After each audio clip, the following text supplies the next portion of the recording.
Está con nosotros el doctor Daniel Sánchez Celis. Él es geriatra y vamos a hablar del síndrome de las caídas. Doctor, ¿cómo estás? Bienvenido. Muy bien, muchísimas gracias. Gracias por la invitación. Al contrario, gracias a ti. ¿A partir de cuándo somos de la tercera edad? Los geriatras atienden tercera edad, ¿cierto? Sí, justamente. ¿A partir de qué edad? A partir de los 65 años se recomienda que ya acudan con un geriatra. Eso es lo ideal. Hablando de síndrome de las caídas, ¿se caen más las personas mayores o tienen más problemas al caerse que se fracturen y demás? ¿Cuál es el problema con las caídas en adultos mayores? Muy bien, pues son ambas cosas, ¿no? Sí se caen más, ¿sí? Y tienen más problemas al caerse.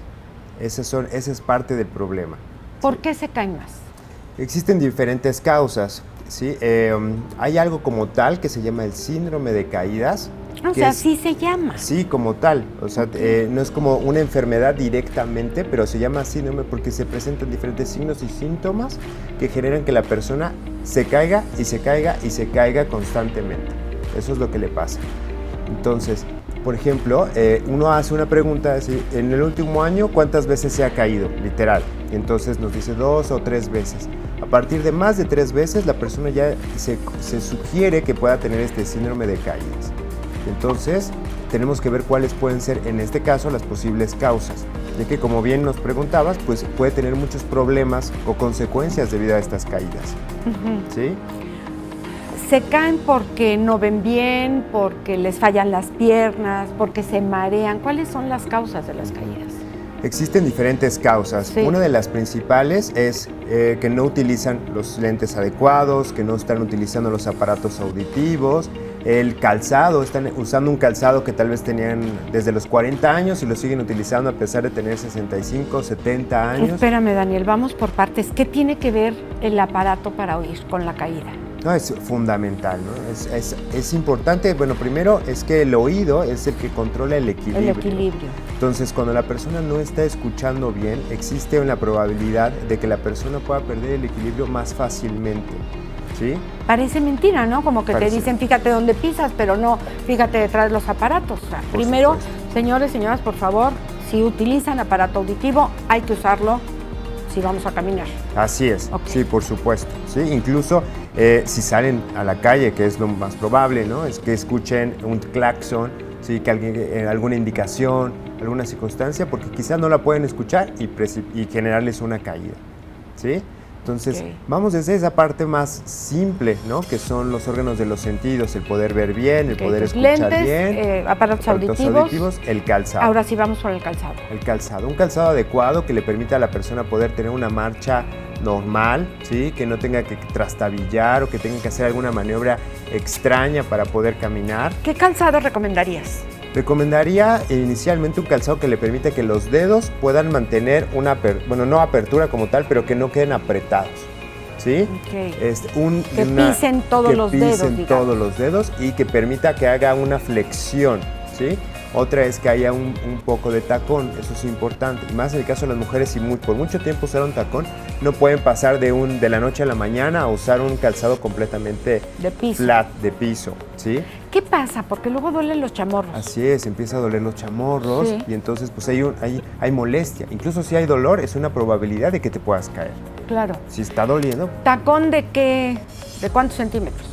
No, que no pasara de 2 centímetros y que sea ancho. Un pequeño tacón, y ya no estamos hablando de tacones de aguja, por favor. Sí, por supuesto, pero es algo que sí pasa, o sea, sí es algo que pueda suceder. No quiere decir que no los van a usar en ningún momento, ni mucho menos, pero en la vida habitual, sí, lo más recomendable es un pequeño tacón y que sea ancho. O sea, del diario, lo más cómodo y con un pequeño tacón. Y los hombres, pues el tacón normal de los zapatos. El tacón normal de los zapatos. Tenis sí. Tenis también, sí. Lo recomendable también es que sea antiderrapante. Sí. Hay veces que todavía por fuera se ve muy bien el zapato o el tenis y así, pero ya realmente la suela está lisa, ¿sí? O adultos mayores que dicen, pues voy a estar en mi casa y todo el día andan con pantuflas. Es el peor error, o sea, la persona en lugar de que pueda hacer una marcha normal, está como arrastrando los pies. Y eso facilita que con cualquier cosita que existe en la casa, pues se pueda tropezar. ¿Sí? Entonces, realmente las pantuflas sería algo que estaría contraindicado para una personas que utilizan bastón usarlo aún dentro de casa, porque también pueden decir, ay, voy aquí a 3 pasos, pero en 3 pasos te caes si no tienes el apoyo necesario. Ahora vamos con esa otra de las situaciones, que son las órtesis, las cosas que te ayudan a caminar mejor, y las barreras arquitectónicas. ¿Qué quiere decir? Bueno, pues en casa se tiene que valorar si puedes o si debes de usar tu bastón, tu andadera, ¿sí? O el tipo de andadera que requieres, ¿sí? Dependiendo cómo sea tu casa. Sí, debido a que quizás normalmente se manda un bastón por algún dolor en una pierna, una rodilla, una cirugía, ¿sí? Y entonces para que pueda mantener una marcha adecuada, ¿sí? Que lo tenga a una buena altura, y entonces, bueno, que sí lo esté utilizando de una manera adecuada y entonces poder hacer sus cosas.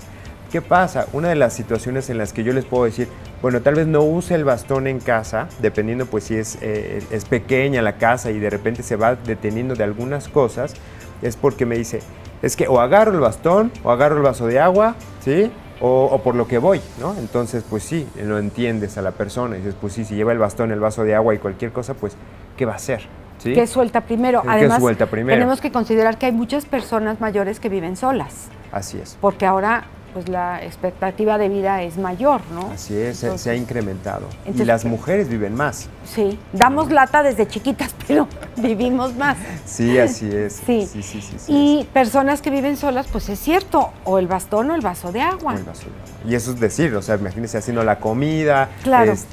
Daniel, tú vas a las casas, o sea, ahorita me imagino una persona mayor que es que tú tienes que ver los espacios. Sí.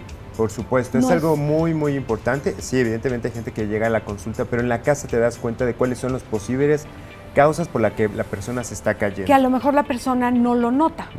Yo les decía al inicio del programa, un tapetito, un bote de basura en el camino. El tapete, ¿no? Son preciosos, se vieron muy bien durante muchos años y ya no. Llega un momento en el que debemos de quitar esos tapetes porque es con lo que muy probablemente se pueden estar tropezando. O un derrapón espantoso con el tapete. Hay unos que de plano se van, ¿sí? ¿no? O sea, los de salidita de baño de repente se van por completo. Entonces tenemos que ver que el tapete sea algo funcional. Cuidados que debemos de tener en casa. Por ejemplo, en el baño, creo que son en el baño un fundamental, gran lugar de caídas. Sí, así es. Fundamental. Uno es si la persona todavía puede mantener un buen equilibrio para poder hacer esto y así, bueno, puede seguir bañándose parada con unas chanclas o un tapete antiderrapante dentro del baño. Chanclas de hule. De hule, ¿sí? Y si no, tapete antiderrapante por completo y con una barra donde se pueda sujetar. ¿Sí? Que es muy fácil poner estas barras. Claro que sí, o sea, sí realmente son sencillas. Ya hay en casi todos los lugares donde venden cosas de herramientas, sí, o incluso en muchas tiendas de casa órtesis y cosas, ¿no? Sí. Entonces, se colocan, ¿sí? Tienen que siempre estar medidas de acuerdo a la persona, ¿no? Porque hay gente muy alta, muy bajita, en fin, ¿no? Entonces, eso también es importante. Entonces, que se pueda bañar parada y si en dado caso ya empieza a tener problemas de equilibrio, sentados. Igualmente hay sillas para que se puedan mojar y toda la persona se sienta y puede seguirse bañándose con mucha seguridad sola en su propia casa. Salir y poner un tapete que se quede fijo bien hacia el piso y entonces poder con seguridad pisarlo, que quede bien seco sus pies y entonces continuar que se quede fijo, eso es muy importante. Que se quede fijo. No que se mueva. No que se mueva, así es. Posteriormente ya poder levantarlo y quitarlo porque si no es algo que se vuelve un tapete que te va a estorbar, ¿no? en el movimiento. Mientras más autosuficiente es el adulto mayor, mejor le va. Completamente. Y ahí podremos hablar acerca de lo que sería la prevención primaria de evitar las caídas para el adulto mayor, que uno es seguir haciendo ejercicio. O si nunca había hecho ejercicio, pues empezar a hacer ejercicio. Caminar es importantísimo. ¿Sí? Quien pueda incluso empezar a hacer un poco de pesas, ejercicio de resistencia, el famoso tai chi también nos ayuda, el yoga hay un yoga que es sentado, también eso ayuda, ¿sí? Pero los ejercicios de fuerza permiten que la masa muscular se mantenga y es lo que utilizas para mantener tu esqueleto, ¿sí? Entonces, esa sería la parte de la prevención primaria, junto con una alimentación adecuada, una buena cantidad de aporte de proteínas, de vegetales. Necesitan proteínas los adultos. Básicamente, es muy importante y llega un momento en el que empiezan a disminuir la cantidad de la ingesta de proteínas. Normalmente es por la falta de piezas dentarias. Si es que me canso, lo siento muy duro, Sí, ya me harté del pollo, me van a salir plumas, siempre, Sí, ¿no? Pero hay tienes otras razón. fuentes de proteínas, ¿no? De almendras, nueces, que pueden moler, que se pueden combinar de diferente manera. Y bueno, también si así como consultamos al oftalmólogo, pues consultar al dentista y tener lo mejor posible la dentadura. Sí, esa es una inversión súper importante para poder llegar a una vejez, o cuando llegan a los 90 años y decir, ¡ah, qué rico estoy comiendo!, ¿no? Sí. Esa es toda la diferencia, es toda la diferencia. Claro, el cuidarse además toda la vida. Mencionabas que es necesario consumir proteína. Proteínas. Carbohidratos. Carbohidratos. Yo veo a muchas personas mayores que les encanta el dulce. Sí, y los carbohidratos les fascinan. Entonces, ¿Hacen daño? ¿En qué medida? pues nunca hacen daño mientras estén en una medida Balanceada. Sí. Se recomienda que el 50% del aporte de calorías sea los carbohidratos, ¿no? Entonces tampoco es algo que tienes que retirar. Lo que vamos a preferir es que sean carbohidratos que no sean de paquetito, ¿no? Claro. Que no sean las galletitas, que no sea el panecito dulce que sale, que puede durarte 2 años en la tienda, ¿no? Sí. ¿No? ¿Fruta? Fruta vital. Es súper importante Fruta, consumir la verduras, fruta y las proteínas. Así es. Y las proteínas, como te decía, pueden ser de origen vegetal también, ¿sí? Almendras, y con eso, las almendras, la combinación las nueces, de frijoles con los maíz. frijoles con maíz, ¿no? Es algo súper importante para el adulto mayor. Yo creo que la visita al geriatra tendría que ser antes de llegar a los 65 años. Sí, sería ideal, porque empiezas a hacer un plan de envejecimiento. Así yo les comenté. Yo les digo, ¿se imagina que va a vivir 40 años más? No, ¿cómo? Sí, 40 o... Sí, si tienes 60, sí puedes Puede vivir llegar 40, a los 97, sí, 98 claro. años que conocemos. Sí, ¿qué tiene que cambiar ahorita para poder llegar a esa forma? Y para llegar a una vejez exitosa y digna. Así es. ¿En dónde te localizamos? Estoy Daniel? en el consultorio en la Torre Médica Momentum, en Milenio 3, consultorio 201, ahí. 442-294-8080. Así El es. número telefónico, lo repito porque ya me regañaron los amigos de radio, con mucho gusto, 442-294-8080, el teléfono del doctor Daniel Sánchez Celis. Muchísimas gracias, te agradecemos. No, al como contrario, siempre. muchas gracias por la invitación.